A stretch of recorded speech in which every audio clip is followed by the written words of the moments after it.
Hola, les saluda el dueño del canal. Solo para pedirles que se suscriban y compartan para llegar a más personas, se los agradecería de todo corazón. Que estén muy bien y les mando un gran abrazo. Hoy presentamos Historias de bomberos de Reddit. Soy un bombero de segunda generación. Mi padre pasó los últimos días de su carrera como director de seguridad contra incendios en un enorme manicomio.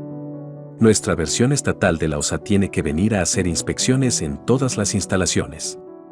El suyo no era una excepción, así que los inspectores de la OSA se dirigen a una parte abandonada del centro que solía albergar a los criminales dementes. Lo peor de lo peor. Asesinos en serie, violadores, caníbales, etc. Mi padre les dejó las llaves y una linterna porque la electricidad no funcionaba. Los inspectores le decían a mi padre por radio que seguían oyendo conversaciones y pasos, lo cual era imposible. Ni siquiera ellos podían moverse porque cada sección está aislada con puertas cerradas para evitar la fuga. Al final, los inspectores se rinden y huyen sin terminar. Mi padre decide quedarse y comprobar las cajas de las alarmas que ellos no hicieron. Mientras revisa una de las alarmas, siente que alguien le observa desde el fondo del pasillo. Cuando mira, se forma una sombra con cabeza, hombros y torso, pero sin piernas y solo dos agujeros donde debería haber ojos. Mi padre sale corriendo de allí. Desde que el hospital cerró, ha aparecido en Ghost Adventures, Ghost Hunters y muchos otros programas y películas. Mi padre ha estado en algunos de ellos. Jason, de Ghost Hunters, lo llamó el lugar más aterrador que ha investigado.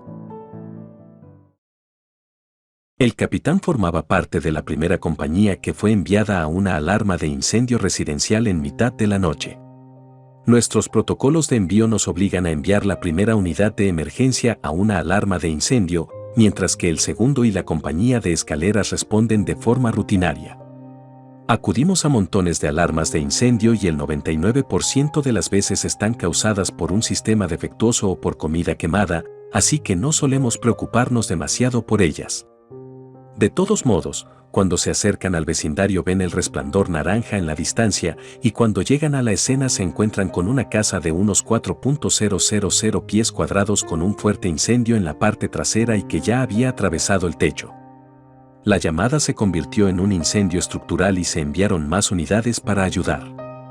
El capitán de la primera unidad permaneció en el exterior todo el tiempo, fue el comandante del incidente hasta que el primer jefe llegó a la escena y se hizo cargo, y entonces asumió el papel de seguridad. Por lo tanto, está en el exterior, en contacto por radio con los bomberos que están dentro luchando contra el fuego. Una vez extinguido el grueso del incendio y cuando las operaciones se estaban reduciendo, el capitán ve humo en el interior de una ventana del segundo piso y pide a las cuadrillas del interior que entren en la habitación de la esquina para asegurarse de que el fuego no se ha extendido al otro lado de la casa. Las cuadrillas buscan durante unos minutos y responden por radio: ahí no hay ninguna habitación, señor. El capitán está un poco confundido, ya que está mirando lo que es claramente una ventana que está unida a una habitación de algún tipo. Transmite instrucciones detalladas de dónde debería estar la habitación a los que están dentro, y estos vuelven a informar de que no encuentran nada. Incrédulo, el capitán pide permiso al comandante de incidentes para entrar en la estructura y poder mostrar a los equipos del interior dónde está exactamente la habitación en cuestión. Se le concede la petición y entra, sube la escalera y se dirige a la esquina en cuestión. Allí no hay ninguna habitación.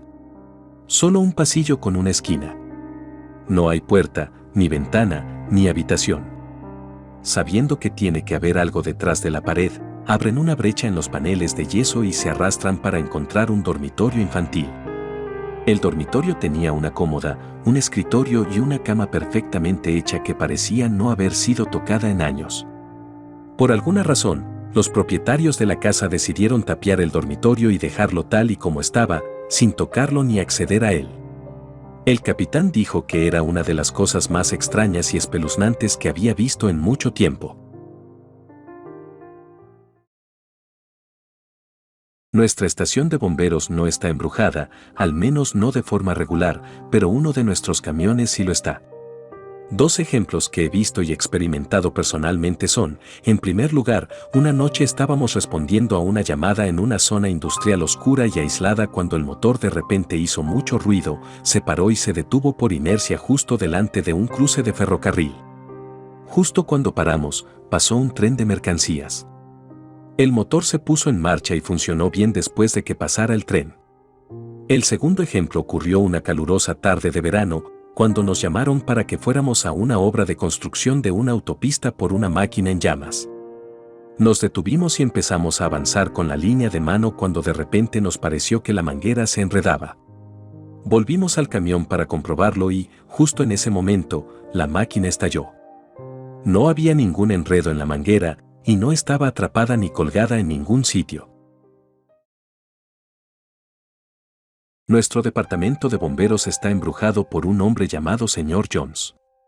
La historia se remonta a muchos años antes de que construyéramos una nueva estación. El Señor Jones murió en el antiguo departamento de bomberos de un ataque al corazón después de luchar contra un incendio en una casa. Un jefe me contó una vez una historia, fui al baño que estaba fuera del pasillo. Al entrar, dejé mi paquete de cigarrillos en el archivador de la puerta. Cuando salí, los cigarrillos estaban alineados de punta a punta en el pasillo. Otro bombero, un año más tarde, también tuvo la experiencia del Señor Jones. Él y otro tipo estaban viendo la televisión una noche cuando el reloj que estaba encima del televisor salió volando de la pared, aterrizó en el centro de la habitación, dio varias vueltas y aterrizó en una estantería. Todas las historias de departamentos de bomberos embrujados nunca me hicieron creer hasta que el Señor Jones me dio una historia propia. Tengo esta historia sobre las cortinas de ducha abiertas. Me doy cuenta cuando están abiertas y tengo que cerrarlas. Había entrado en el baño para limpiarlo pero olvidé una bolsa de basura. La cortina de la ducha estaba abierta. Cuando volví a entrar, unos 30 segundos después, la cortina estaba cerrada. Esa es la única historia que es personal. Aparte de eso, tenemos puertas que se abren y se cierran solas, luces que se encienden y se apagan, cosas así. Así que esa es mi historia y me atengo a ella. Hace unos 7 u 8 años, llegamos a una casa adosada con un fuerte incendio en el primer piso. Después de entrar, localizar el fuego en la cocina y extinguirlo, nos dispusimos a romper algunas ventanas para ventilar. Tras la salida del humo, nos dimos cuenta de que la zona de estar situada en la parte trasera de la cocina, que estaba a la derecha cuando entramos, había sufrido importantes daños por el humo y el calor. En la pared había un cuadro de Jesucristo y era el único objeto de la habitación que parecía intacto. Incluso la pared de detrás del cuadro estaba manchada de humo y con ampollas. Había evidencia de 2 chorros de agua que se habían escurrido desde las esquinas inferiores del cuadro hasta un punto en el centro de la pared donde se encontraban y continuaban hasta el suelo. Lo extraño era que la línea había atravesado esta habitación y fluía hacia la cocina para empujar el fuego hacia el frente a través de una gran ventana. En la habitación no había fluido agua y el vapor producido había sido expulsado por la ventana. Incluso el capitán estaba asombrado, y no hemos visto nada parecido desde entonces. Esto hace que uno se pregunte cosas.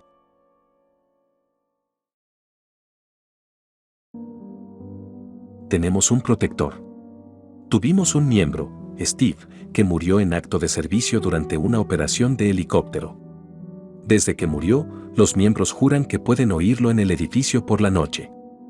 Las puertas se cierran, se abren, etc. sin explicación. Una noche descubrimos por qué estaba allí. Uno de nuestros miembros que lleva aquí unos 15 años estaba de servicio. Tenemos chalecos antibalas que guardamos en las unidades, pero en un compartimento trasero. Oyó que ese compartimento se abría y se cerraba. Salió a la bahía y lo miró, y por alguna razón sacó el chaleco y lo puso en el asiento delantero. Nunca había hecho eso antes.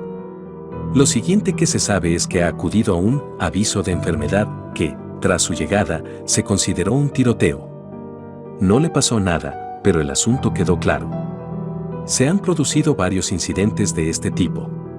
Siempre que está a punto de ocurrir algo grande, se abre y se cierra una puerta de la unidad o se abre una puerta de la bahía, etc. Siempre lo sabemos.